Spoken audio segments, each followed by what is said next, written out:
Good afternoon. I'm thrilled to see this turnout here. I didn't really know what to expect. So welcome, everybody. My name is Len Wyatt. I'm a program manager at Microsoft in Redmond in the database organization. You'd probably think of us as the SQL Server organization, but we now do big data as well. So to start out with, I'd like to get a little bit of a feel for what people in the audience actually know about big data today. So is anybody actually running a big data system or a Hadoop cluster or anything like that? There's one, okay. That's, all right, that's not surprising.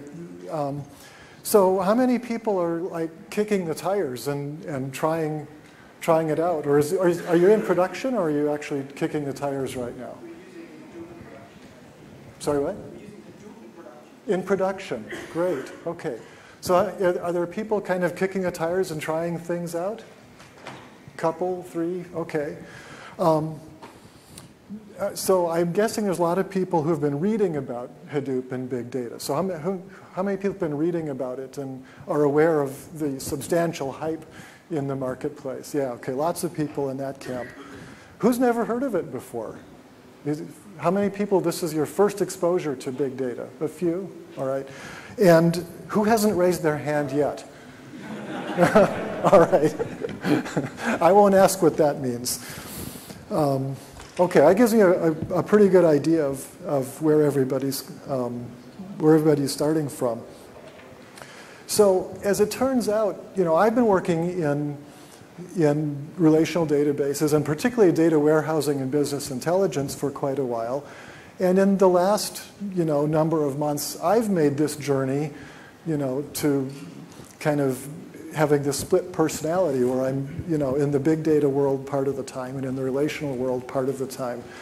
And in the process, I've learned some things that I think were pretty important lessons that I'd like to try and share with you folks today and hopefully ease your journey as you go into the big data area. So what we'll do today is we'll start with just a few words about why all the fuss about big data. Why all this hype? Why all the excitement about big data? And then we'll talk about what Hadoop is, both structurally, like what it's made of, and from an ecosystem point of view. What are the tools and things that come with the Hadoop ecosystem? And then we'll talk a little bit about how Hadoop compares with a relational database environment. And I think that's pretty instructive when you think about the similarities and the differences, so you understand which of the things will still apply in the new world. So we'll look both from an architectural point of view and from a tooling point of view at some of the differences between these two worlds. We'll talk a little bit about NoSQL. We hear a lot of talk about NoSQL, no schema, and things like that. And we'll talk a little bit about what that means in practice. And I'll give some general guidance about what Microsoft is doing in the big data space. I will say right up front, I'm not making any product announcements today. So if you were hoping for that, I'm sorry to disappoint you. But there are some things that Microsoft always does. And maybe I can help you think about what that means in the big data space. And we'll end with just a few words about building the skills to work in this environment. What are some of the things you'd need to know in the big data area? So why all this fuss about big data? We've all heard of the data explosion, right? There's a lot of hype just about the data explosion. And we all know it's true. Our businesses and our organizations have more data every day that we have to deal with. So just the sheer volume of data is one thing that drives the interest in the big data area. The other thing, though, and I should say when I'm talking about data, just the data volume issue, and we're kind of talking about data of types that we're familiar with, which is still basically organized, structured data. Now, that might appear as any number of formats. It might be CSV files, but if you think about a CSV file, it still kind of has a schema about it. You know what each column means in a CSV file. So just sheer data volume, one way of looking at it is more of the kind of stuff that you could put in a relational database today. But the other kind of thing that we want to think about is varieties of data, and in particular, unstructured data. If you're trying to do sentiment analysis based on Twitter feeds or based on email exchanges, that's not relational data. It isn't now, it never was, and it never will be relational data. That kind of textual data needs a different set of tools. And those tools also appear in the ecosystem of the big data tools. So I think those are the two main trends that drive this interest in big data. So volume and variety, and you'll also hear people talk about velocity, the movement of data. But I think volume and variety are the real two drivers, especially in the decision support, data warehousing, business intelligence areas. Now, in theory, big data would be bigger than Hadoop. Big data is a general term. It's kind of a nebulous term. And it should mean more than the specific implementation of Hadoop.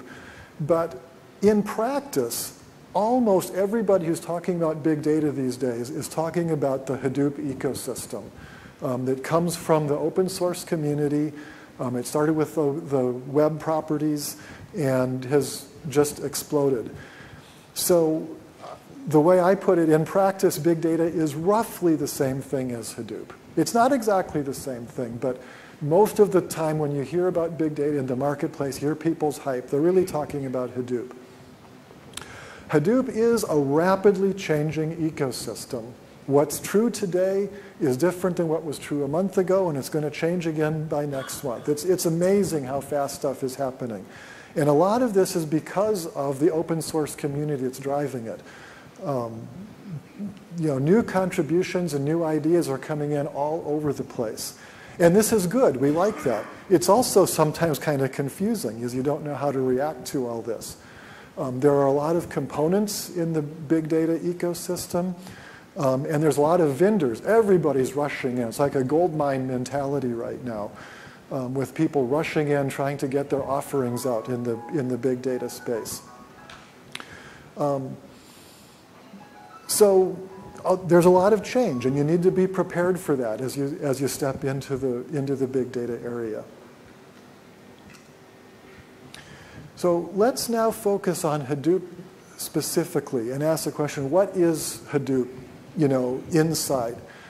And at its core, there's two essential things in Hadoop. There's the Hadoop Distributed File System, HDFS, and there's MapReduce. So on this slide, we'll start with a super, super high-level introduction to HDFS. So if I imagine a giant file, if we think of that file as being broken up into a whole lot of blocks. And in HDFS, I believe a block is 128 megabytes. Those blocks will be distributed out to different nodes in my cluster. So a node is it's a computer, and it's got a bunch of disks on it. And all these nodes together make up the cluster with one node called the name node that's kind of like the traffic director. Actually, that's what's a traffic director, but it's the node that knows where everything is. So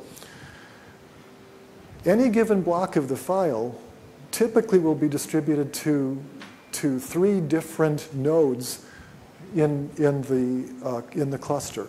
So if I look, for example, at this kind of, what is that, kind of yellow-orange node here, this yellow-orange block here, there's a copy of that written onto this node and this node and this node. And the next block of that file, the black one, is written onto this node and that one. So when the data is distributed like that, one thing that can happen is you can start to execute parallel algorithms because you can get things going on all these different nodes. But the other thing that happens is that you've got your fault tolerance. Your reliability is built into the system because the data is replicated on multiple nodes. So no one node is a point of failure. And what that means is that you can start to use cheaper hardware. You don't have to have the best enterprise-grade servers. You don't have to have mirrored disks in all these things. People just put out big farms of cheap computers, and they've got high reliability built in through the software infrastructure. So the distributed file system is one of the core components of Hadoop. And there's a lot more to it than what I've said here, but that, as a 50,000-foot view, think of parallelism and reliability as the reasons for wanting to do this distributed file system. Then the second core piece of Hadoop is called MapReduce. And MapReduce is really a programming paradigm. It's a way of doing distributed programming, parallel programming over a distributed collection of computers. Basically, the idea is that you want to divide a big problem into a bunch of small ones. And in this context, the small problems are the work that you do on each block of data of all the blocks of data in your file. So however many blocks of data you've got, that's how many map jobs are going to be created. And you'll distribute the work out to the servers where the data is. You don't bring the data into a central server. You distribute the computation work out to the node. So all this computation work gets distributed out to the nodes, but now you've got pieces of the problem being solved all over the place. And so there's a second phase of operation called the reduce phase, where all that data is shuffled between the nodes and brought together and recombined by reducer tasks to create the final output of the MapReduce job.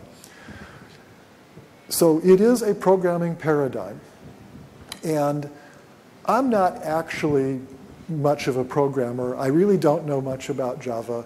I assume that's probably true of most of you folks too. So I'm actually not going to talk much about this slide, except to say that what you see here is some code, and it defines the map function and the reduce function.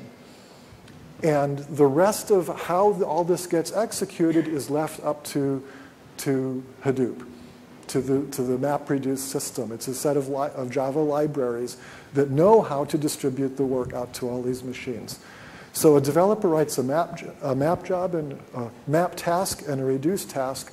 These get put together, executed in the framework, and magic happens. You get results.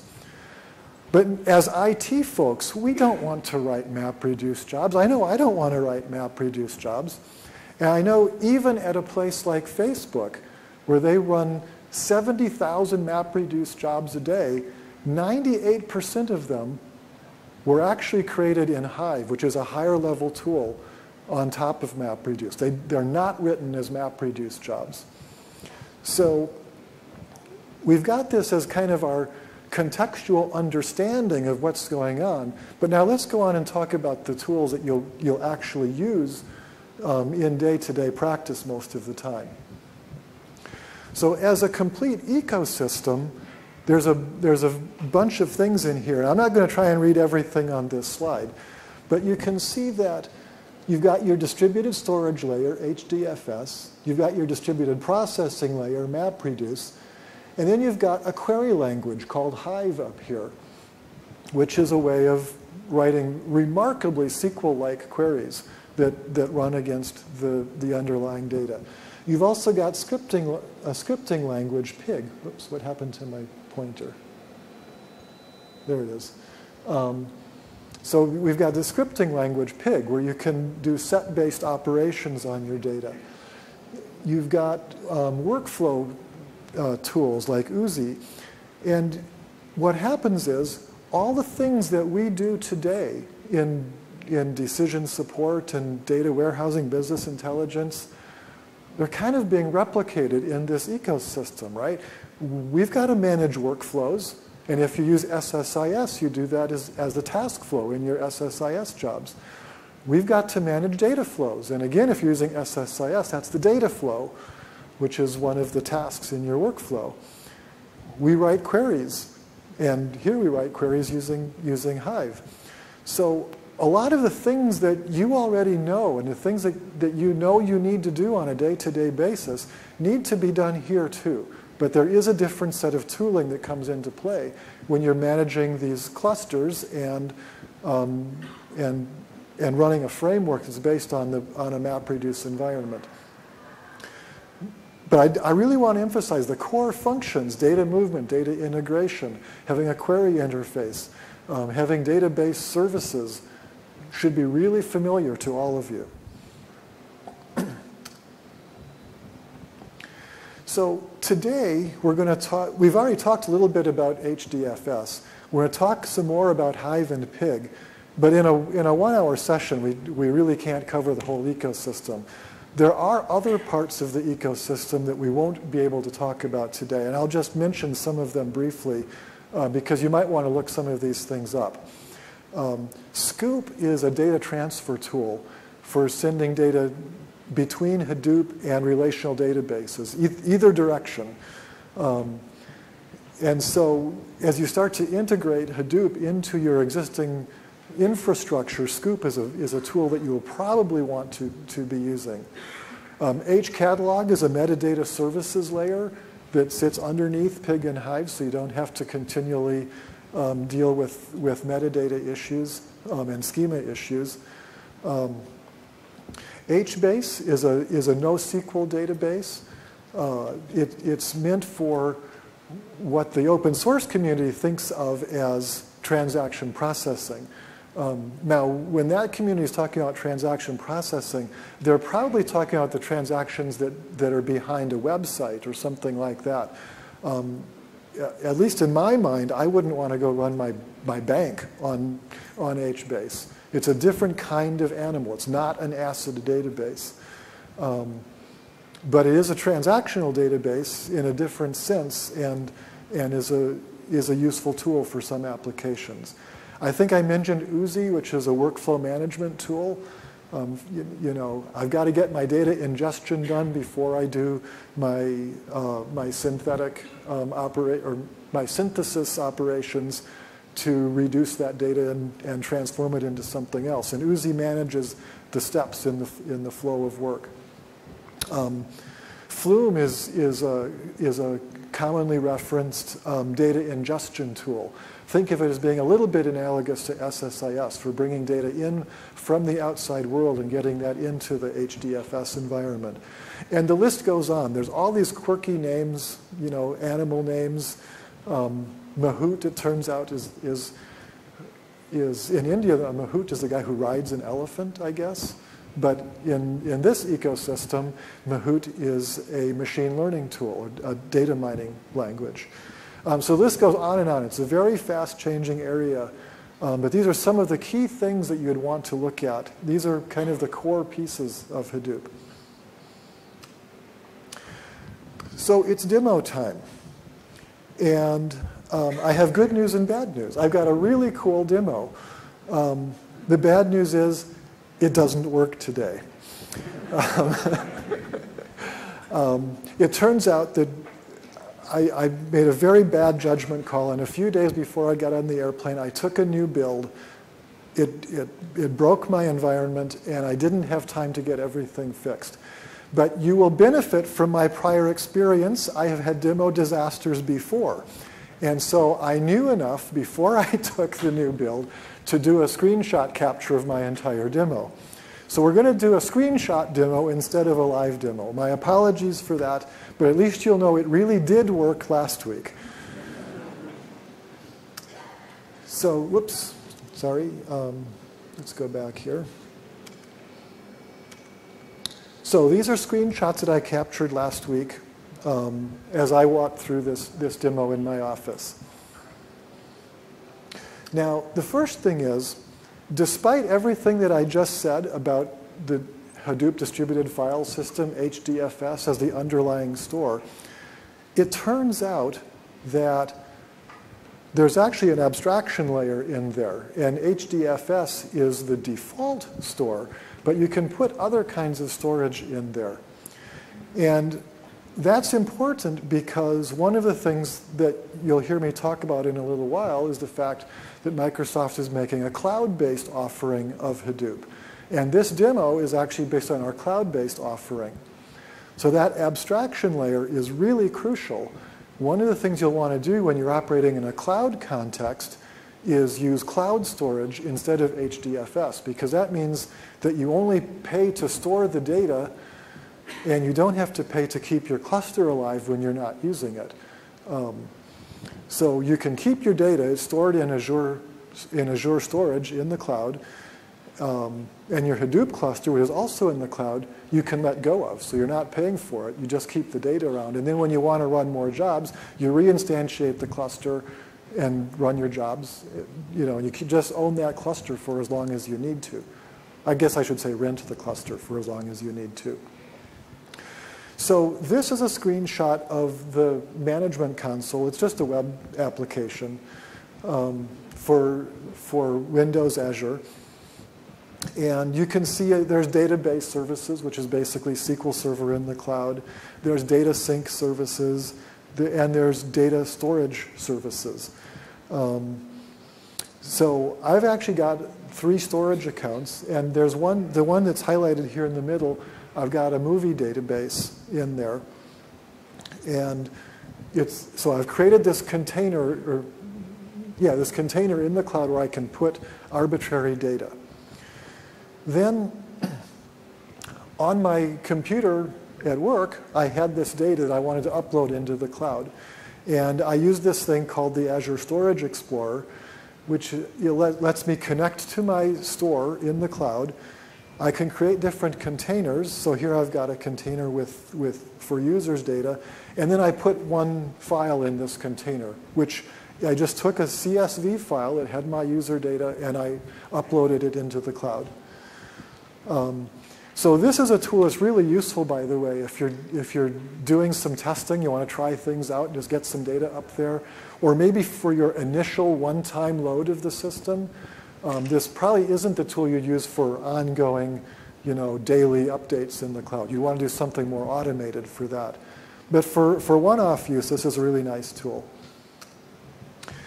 Then I went and set up a cloud cluster. This is called the Hadoop on Azure service, and it's in preview, so you can sign up for previews and experiment with Hadoop on Azure today. And after I instantiated the cluster, this is the first screen that I got. And what I did was I clicked on Manage Cluster, and then I set up a link to my ASV storage, my Azure storage volume. So there's that movie database that I have stored up in the cloud. I gave it my pass key. I guess don't look. And that was it. Now I've connected Azure storage to my Hadoop cluster. And then now that storage is accessible in my cluster just like any other file would be. As long as I put ASV : in front of it, then I can give the path to my data. Now, what I'm showing on this screen is actually a script for the pig tool. And does anybody know what the language for pig is called? Come on. It's Pig Latin.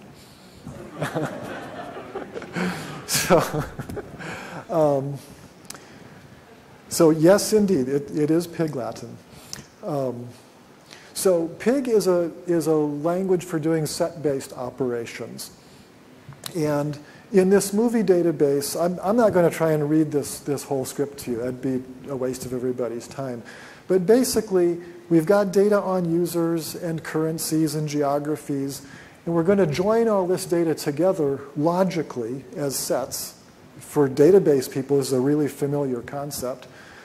And in this example, there's an interesting twist to the data because this company has data broken down, has the data broken down by countries for international data, but by states for US-based data.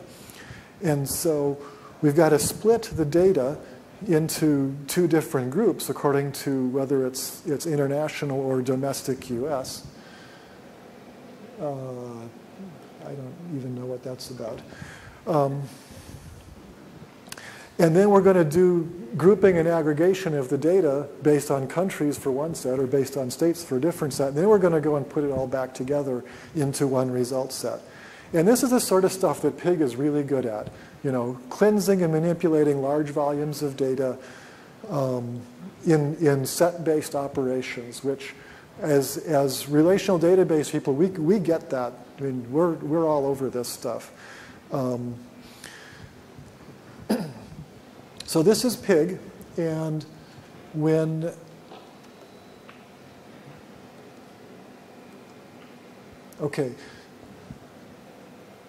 yeah. So then when I go and execute that script, I do this in a command shell. If you look at this, you can see, for example, up here is evidence that it is actually running a MapReduce job.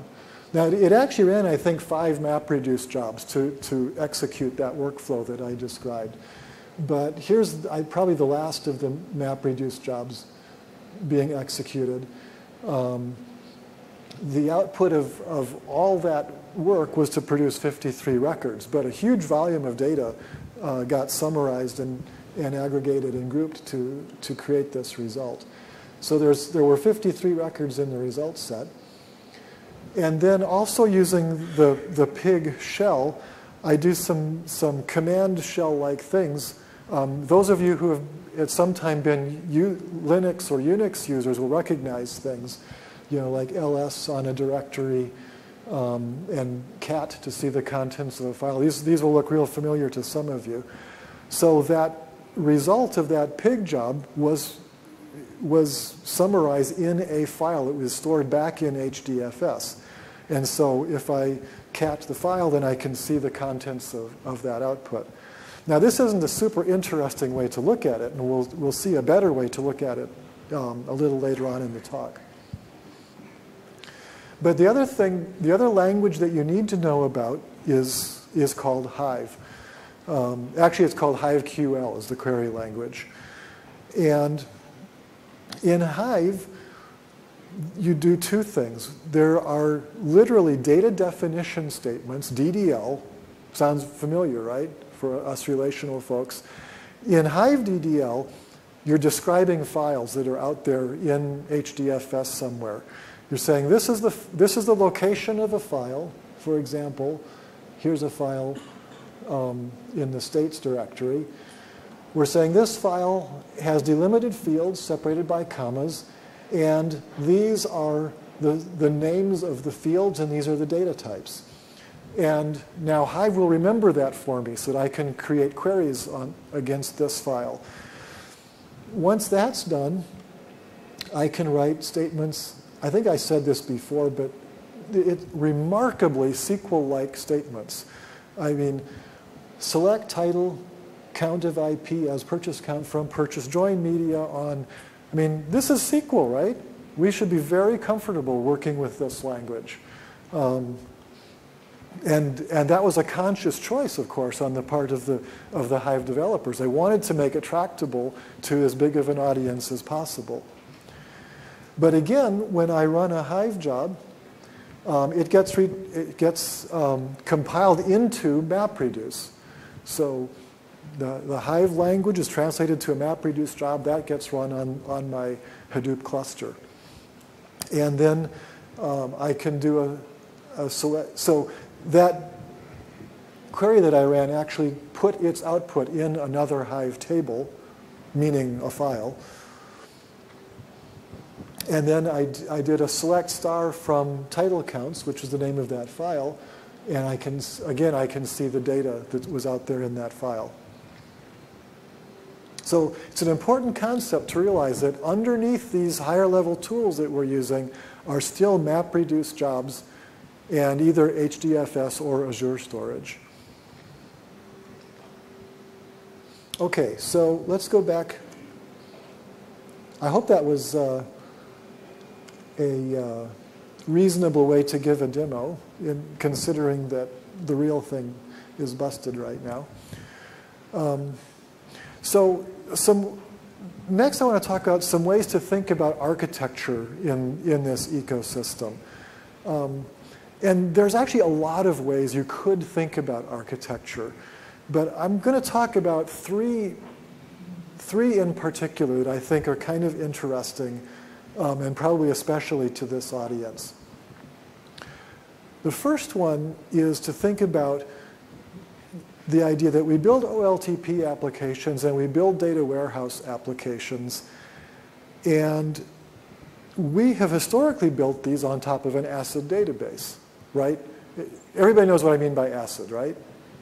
Anybody who doesn't? Okay, so for the few that were brave enough to raise their hands, ACID stands for atomicity, consistency, independence, and durability. And those are the key properties of a relational database, right? Every relational database should have those properties. And those properties were defined for the transaction-based world. Now, those of us who are using relational databases for data warehousing, we already know there's some compromises when you take an ACID database and use it for data warehousing. So how many of you run your databases with minimal logging, right? Yeah, okay, quite a few. And then I figure it's probably twice that many because some of you didn't raise your hands. How many of you drop your indexes when you're going to load data and then recreate your indexes afterwards because it's faster than, yeah, okay, a bunch. So we know there's some compromises. In general, they're worth it, right? Because these are great tools. SQL Server is a great database. And we like working in that environment. But in the open source community, the mindset is a little different. They said, well, we'll build a special purpose tool for read-only databases, and that's called Hive. And we'll build a different tool for a transactional database, and that's called HBase, or there's another one called Cassandra. Actually, there's a bunch of them. So they decided they weren't interested in that compromise. They wanted a different tool for different contexts. By the way, BASE is another acronym which stands for Basically Secure, Soft State, and Eventually Consistent. And it's a different way of thinking about database technology. It's a different core concept of what a database is all about. So that's one way of thinking about architecture and some of the differences between what's happening in the open source world and what's happening in the relational world that we're familiar with. Another way that I like to think about the differences in these two worlds is to think about the basic properties that we've come to expect from SQL Server and other relational databases, and compare that to what's out there in the Hadoop world. So again, SQL Server is an ACID database. I mean, this is a rock-solid tool for doing high-value transaction processing. We also have a very highly evolved tool set. And we've got tools that are really great for managing the database and querying the database and doing graphical graphical displays, of our data. A sophisticated, evolved tool set. We run it on enterprise-grade hardware. We run with high-quality servers. We mirrored or RAID arrays for our storage. And we're used to investing in that hardware and getting really good stuff because we want it to be reliable. And SQL Server is a very efficient database. It does not waste very many cycles, believe me. It is a very highly tuned system, especially compared to what we see in the open source world. Now, in the open source world, we've got a different set of advantages, a different set of properties. And as I mentioned, Hive is a read-only database. You can add more data into it, but once data is there, you really can't change it. If you want to change something, you toss the file and replace it with a new one. So it's a different concept of what it means to maintain a data warehouse. It is, however, massively scalable storage. I mean, we're not just talking about terabytes, we're talking about potentially petabytes and tens of petabytes of data that can be put in a Hadoop cluster if you just decide to put enough nodes and enough disks in your cluster. You just keep adding more and it just keeps growing. Wheel in more racks and there you go, a bigger cluster. So it's a different way of thinking about growth than we're used to in the relational world today. It is, as I've mentioned, a rapidly evolving ecosystem. There's a lot happening here. It changes all the time. You really have to work at it to keep up with everything that's going on. And then there's this notion of schema flexibility. You'll hear hype in the big data community about no schema needed, right? I don't have to worry about schema. I just put data in my cluster. And that's true. You can just put data in the cluster and it'll be there in the cluster. But I argue that it's actually more of a pay me now or pay me later kind of situation. Because sooner or later you want to do something with that data. And guess what? To do anything useful with the data, you've got to understand what's there. You've got to see what it means and what the data types are. So really, the more accurate way to think about this, I believe, is schema on write versus schema on read. So we're used to working in the SQL world, which is a schema on write world. We define our schema and we put data into that schema. So it's already schematized and organized as it's stored. But in the schema on read world, as I've been starting to say, the data is just out there. And when I want to use the data, then I come along and I describe the data in my MapReduce job or in my pig job or in my Hive queries. So sometime you gotta face up to the fact that you gotta describe and work with that data. So it's really a question of schema on read versus schema on write. The argument for schema on read is that it's faster to get your system set up. It's faster to get your data in there. And that's true. It just means that you're going to be redefining that schema every time you want to use it. I'm not saying one's better or worse, but we've just got to be fair about what the distinction is. So here's an example. Schema on read in Hive query. And I've kind of already walked through this, but I'm going to do it one more time just to be sure it's clear. There is a file out there in the file system in HDFS already. And that is a customer file. And what I'm doing here is I'm saying to Hive, there's a file out there. This is what its contents look like. So this is my DDL over here on the left-hand side. And once I've defined the DDL that maps onto these files, then I can run my SQL-like queries in Hive query language. I can execute my DML statements. And then I can do things that, again, will look very familiar. Select, from, join, where, group, order by. So you can't tell me there's no schema involved in this. I'm sorry. It's there. It really is. Pig is not a lot different, except unless you're using hcatalog, you have to provide your schema every time you run a pig job. So in this case, I've actually got a workflow that's going to use 3 different files, an orders file, a customer table, and a nation table. And it's going to do some grouping and aggregation on this data. So all of the stuff that's not circled is metadata or schema.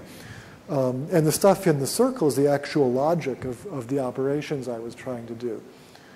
So I just want to make sure people understand what's really happening when people say schema on read versus schema on write.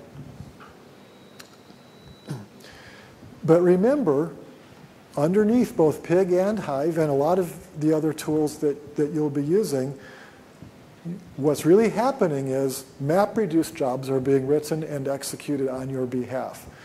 So here in the slightly bold text, I've written a very simple Hive query. And then you can see the system is telling me about its execution of the MapReduce jobs. This query actually got turned into 2 MapReduce jobs. I think one to do the join and one to do the, oh wait, there's no join. One to do the summarization and one to do the group by. So it took two steps of MapReduce jobs to execute this query, and then it produced a little output at the bottom. It's really important to remember that these are not going to be quick running queries. You're not going to get sub-second response time out of Hive. That would be the wrong expectation to come to the party with. This is going to take a little while to run, but the great thing is that no matter how big my data set is, it scales. I think that's enough about that. So another way to think about architecture then is how do we build complete systems? Now, those of us who are in data warehouse or BI teams, we typically draw our picture of the world with the data warehouse in the middle, right? So over on the left, there's typically operational systems, my transaction database, my HR system, my customer management, and other sources. Commonly, data will be pulled in through a staging area, managed by ETL flows, and I'll create a database, a data warehouse. And then sometimes I'll create data marts that are subsets of the data warehouse, and I'll create OLAP cubes. But on the right-hand side, eventually, is all the people who use this data. They're the people who read the reports that got generated, or they'll sit in front of dashboards on their computers, or even better, the data analysts or the BI analysts or the data scientists will sit there and use their interactive tools to explore the data. And this is the world that we've all kind of gotten accustomed to. Now, there's many ways that architectures will change. Just like this isn't the only architecture for a data warehouse.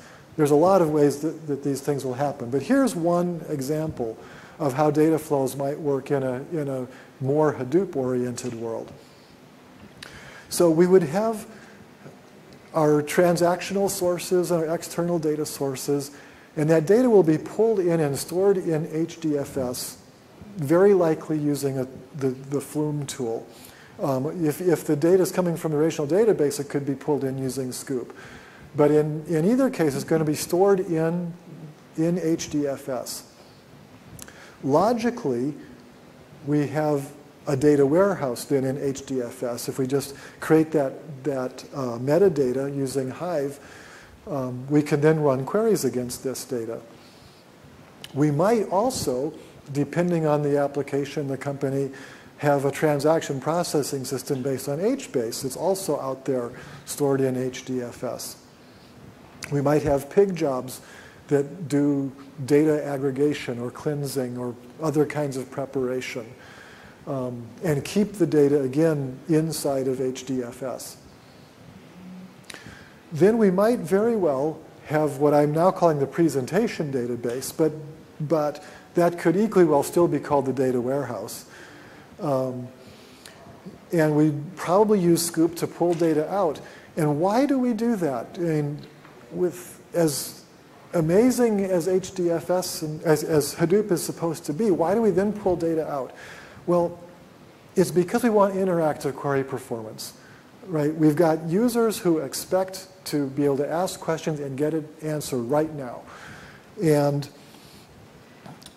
that's not what Hadoop does, right? So what we want to do is take all this learning, all this aggregated and cleansed and prepared data, and put it in a place where we're going to give users the kind of response time they expect.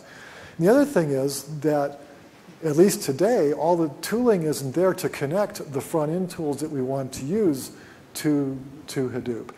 And so some of the tools will only work against our relational databases today. This is going to be a changing world. Don't think for a minute that a year from now this slide would still look the same. More of the tools will connect directly into Hadoop. Hadoop will have other functionality. And also, we're seeing a trend in the marketplace where there are federated query systems that will operate across both Hadoop storage, usually in the form of Hive, and your relational databases. And so we can expect, more continual synthesis of these two worlds together. It's not going to be an either or. It's going to be using each for what it does best, and having an integrated view of the world across everything. So that's another way of thinking about architecture. I think that was the last one, yeah. So now let's take a minute and talk about what Microsoft is doing in the big data space.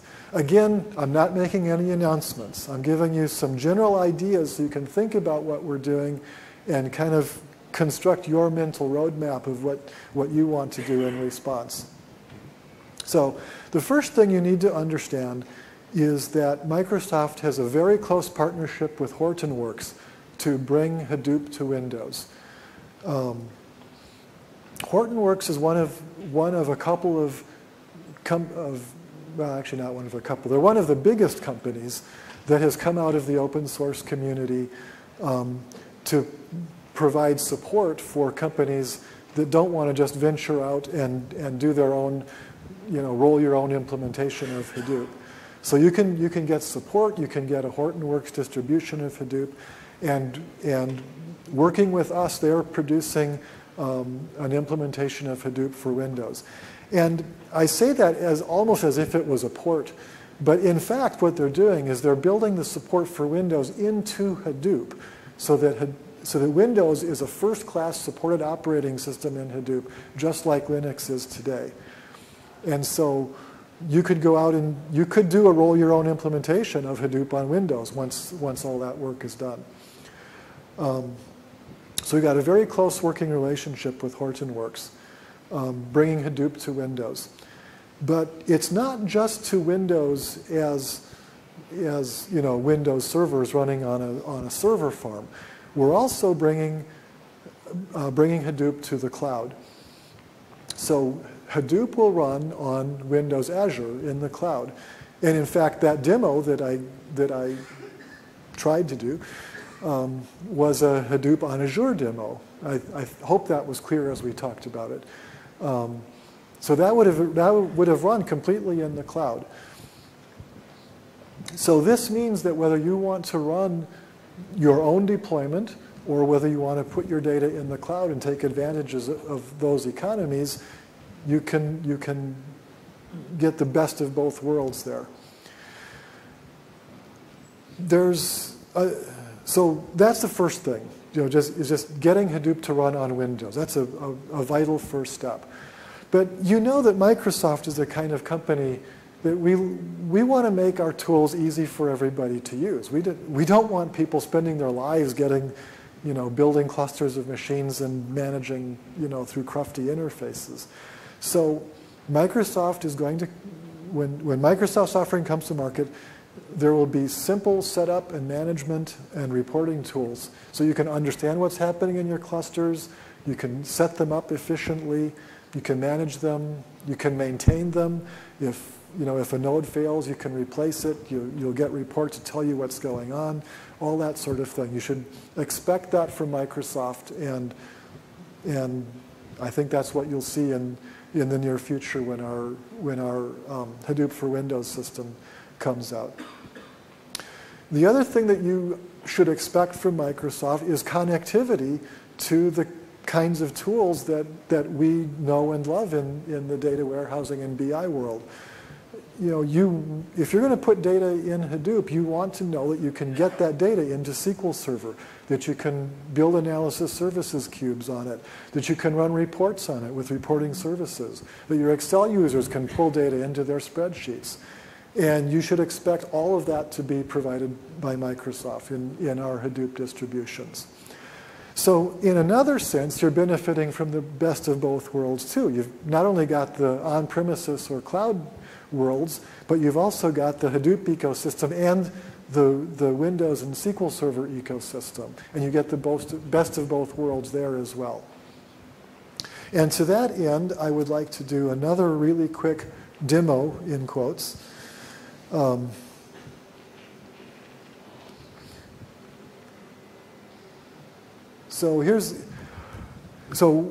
This one also is a cloud-based demo, although of course Excel's running on my machine in my office. But the Azure cluster, or the Hadoop cluster is in Azure in the cloud. So there's a little Excel add-in, Hive ODBC, that you can download from the Azure website. And when you do that, when you add that add-in, so to speak, on your data pane, there's a Hive connector pane that is available now. And when you click on the Hive connector, you do, in fact, get a pane like this. And if I go and enter my cluster details, I actually see that this screenshot wasn't complete. The form wasn't completely filled out when I snapped the screenshot. I would actually enter my cluster name here, lenwy.cloudapp.net, I think it was.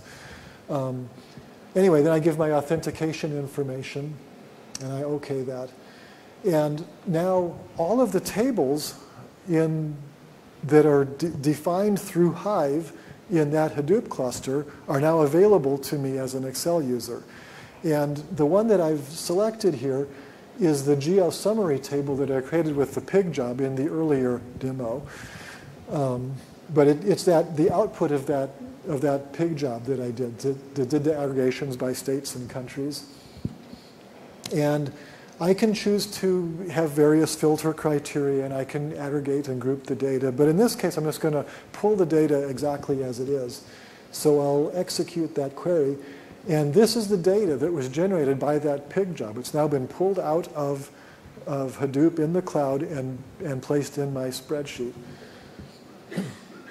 And once I've done that, then I can create a Power Pivot, which is, I mean, I love Power Pivot as an analytical tool, or pivot tables in general. I can now start creating pivot tables and work with this data and eventually produce a display that might be very meaningful to my business users. And as promised in the earlier discussion, I've got my data aggregated, by countries for the countries where this company does business, and then by states in the United States. Apologize, this fictional company doesn't do any business in New Zealand, apparently. But I just pulled the data set. I didn't make it up.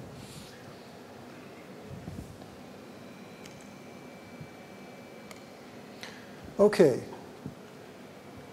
So then just a couple more words before we wrap up. So the research company, IDC, late last year put out a report, and they said that big data will earn its place as the next must-have competency in 2012. And if you look at the hype that's out there in the marketplace, it certainly is looking that way. And judging by the number of people that have come to this session, I think you probably are seeing it that way too. So given that you are here and you're interested in this stuff, what should you be learning about? And the answer is it depends on what your role is. If you're in operations, you want to think about things like cluster management. How do I deploy and monitor and repair and upgrade my cluster? It's exactly analogous to an operations job today, right? You want to think about things like data stewardship. If I'm going to put all this data in my cluster, how do I know what's there? How do I make sure it's safe, that the right people have access to it? You want to think about security. How do I know it's safe and the right people have access to it? You want to think about how will I provide and manage for workflows? As I mentioned before, there's data ingestion steps that happen before data aggregation steps, and maybe data cleansing fits in there somewhere. How do I manage those workflows? On the other hand, if you're a business analyst or a data analyst or a data scientist, you're going to want to focus more on the analytic tools. Obviously, there's the basic tools, HDFS itself and Hive and Pig. You'll need to know those things. But if you're doing more statistic-oriented work, you'll probably want to know about R, which is a language for data analysis and statistics. If you're working more in the presentation layer, then the tools are probably going to be real familiar to you from what you use today, Excel and analysis services and reporting services. If you're doing machine learning and data mining kinds of things, then the chances are that in this new ecosystem, you'll use Mahout instead of using analysis services data mining. If you're a developer, you kind of need to know about all of these things because, the tools in the Hadoop ecosystem are kind of a developer's dream, right? They're just done enough so the developer can do what he needs to do. But I guess I would say that unless you're a developer, today at least, a lot of these tools are less than a dream. As I work with Pig and Hive, when I make a mistake, it's very likely that my error message is a stack dump. And so there's a lot of advantage of these tools, but they're not the sophisticated, evolved tools that we've been used to working with. And so you'll probably have a lot closer relationship on a day-to-day basis with developers than you have in the past. So if you are a developer, then you kind of need to know a little bit about all these tools and how this whole Java-based ecosystem works, what a jar file is and how you execute and how all these things hold together. So those are some of the things that you'd want to think about looking for as you venture into this space, depending on what your role is. So where would you look?